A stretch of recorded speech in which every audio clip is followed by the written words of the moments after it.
Hello.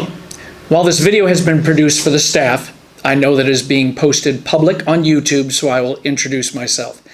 I'm Steve Potasic, Superintendent for Jacksonville School District 117 in Morgan County, Illinois. Today is Thursday, March 26th, 2020. We are currently on spring break, and I'm hoping that everyone has been staying at home, sheltering in place, and supporting the social distancing phase to help stop the spread of COVID-19. Now, on to the video. I cannot thank the staff enough for your continued offers of assistance, your efforts, and your compassion for the students in this community. I want to tell you what I know now and what potentially could happen. As of this filming, the governor has not made any statement about what will happen to schools after April 7th. We are currently scheduled to return on April 8th, but we all know the situation. There's every possibility that we're returning sometime between April 8th and the end of the year. There's also a possibility that we are not returning to the physical schools throughout the school year. The prudent response is to prepare for the possibility that we do not return to schools. It's going to be much easier to modify our plans once we return than to plan on returning and face further delays. The ISBE, working with the governor, has not declared the extended days beyond March 30th through March 7th as active God days at this time, and I'm hearing that they are not going to receive that declaration. I'm also hearing if any days are extended beyond April 7th, that they will not receive that declaration either. I've been informed that ISBE is working on a guidance document that should be out soon regarding how we're going to be handling days after March 30th. I did not rush to implementing a distance learning program last week. We're on spring break this week. And if the closure had not been extended, we would have been returning right after break.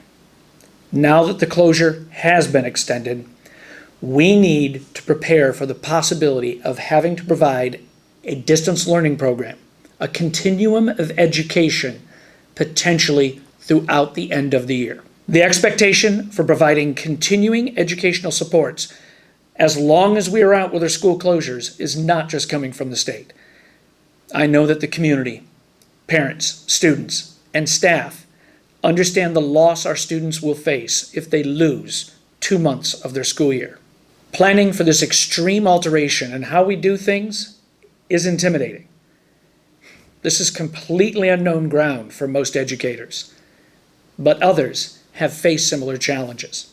Teachers and students in communities have faced school closures for things such as natural disasters. 2017, New Orleans was hit with Hurricane Katrina. In 1990, Plainfield, Illinois felt an F5 tornado that devastated the community and destroyed both the high school and the central office. Both of those events happened near the end of August, at the start of the school year. Those events impacted the entire school year and beyond. As a student, I faced a similar situation to what we are educationally facing right now. In April of my freshman year, Lebanon High School was hit by a tornado and predominantly destroyed. I experienced teachers having to make major modifications to their approach. We met in makeshift classrooms with alternate schedules. Teachers adjusted what they covered, and they modified what they assessed.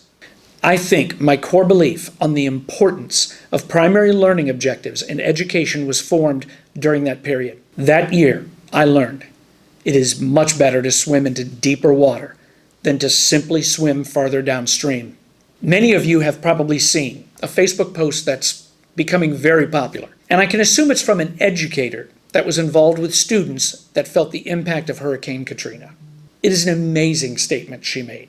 I've attached that statement to the email that I'm sending out to the staff that includes the script from this video, but I want to highlight some of her comments. It's okay if you don't get to cover all the content. It's okay if your grades are inflated because you don't test as normal. It's okay if your students are not able to complete the coursework as assigned. We worried that missing part of the year would have a lasting effect, but it didn't. Her commentary is not designed to lessen what you do every day. She is making a statement that says the exact opposite. What she is saying is that educators, you, have the opportunity to overcome natural disasters, the opportunity to overcome a pandemic, an opportunity to make a difference in students' lives that's more important now than ever. If we stay focused on our students, if we adapt as necessary, and if we stay focused on our primary mission of preparing our students for successful post-secondary lives. She ends with, developing skills for the next level of success takes many forms. So don't worry, you've got this. And I know you've got this. In order to make this work, we've got a lot of questions that we need to answer and a lot of realities that need to be addressed. For example, as it currently stands, student work during these days, even e-learning days, if they get that declaration, their work cannot hurt their grades. Now, ISBE might address this in the guidance document, but I don't think they're going to change much. I do not think they're going to allow students to fail due to grades during this current situation. I highlighted in a previous email that we have many of our students stressed or in turmoil during this challenging time. Beyond the understandable worry this pandemic brings, we have students that are having to take care of younger siblings throughout the day. And let's not forget the sobering reality that many of our students could face a direct adverse impact of this disease. So, does this mean the work means nothing? No. The feedback I've received from parents is that they're concerned about the impact the loss of the school days will have on their students' futures. I am seeing people focused on our true mission, preparing our students for post-secondary success, more than grades, honors, sports, attendance awards, or all of the other items of lesser importance. The disappointing reality is that some students will take advantage of the fact that the work is not going to be graded and cannot hurt them. But let's not allow that to define our efforts. Let's define our efforts around the students that are going to take advantage of this opportunity, that are focused on their futures, that want to be prepared for whatever is their next step, whether it's college or a vocational program or just getting ready for the next grade level. Let's allow those students and what we need to provide for them to define our efforts. Yes, we're going to have to include in our planning remediation for many of our students next year and beyond. The impact from this loss we will feel for quite some time. Here's the big question. How do we provide distance learning? Well, the easiest method is to prepare and distribute packets. But I'm not in favor of packets. Not only do I question the ability to provide proper feedback with the packet model, in our current situation, I question the appropriateness of that delivery method. This week we had our first confirmed case of COVID-19 in Morgan County, and I think it would be naive to think that there are not others carrying the virus in our community. Jacksonville School District is in full support of the efforts to slow the transfer of this virus through social distancing. For a packet program to be educationally valid and not just busy work, those packets would have to be distributed on a regular basis, returned to the teacher so they could provide feedback, and then given back to the students on a regular basis. All of that would require increased contact and therefore increased exposure. Feedback is more effective in lesser amounts on a regular basis than one massive amount of packets taken in at the end of 1 week or 2 weeks. The amount of work required to provide proper feedback on stacks of papers in a short time is tremendous. I question the educational validity of that model. A better, but much more complex model is a digital learning model that allows for regular feedback and interaction between teachers and students. While a sizable portion of our community is ready for e-learning, we are looking at options on how to provide this service for those currently without a proper internet connection or device. Thank you to those teachers that did maintain contact with their families and provide educational supports over this closure. In order to move forward, we're going to need feedback from our staff. I'm asking each principal to prepare a summary of his or her building's ability to provide e-learning. This will be broken down into grade levels, subject areas, etc. In order to help them prepare for this report, which in turn will help us prepare our solutions, I'm asking each teacher to prepare a document or a summary for the principals. How comfortable are you with digital learning? What supports do we need to provide you? How many of your parents are you in contact with through email, Remind, or other options? Or anything else you think we might need to know?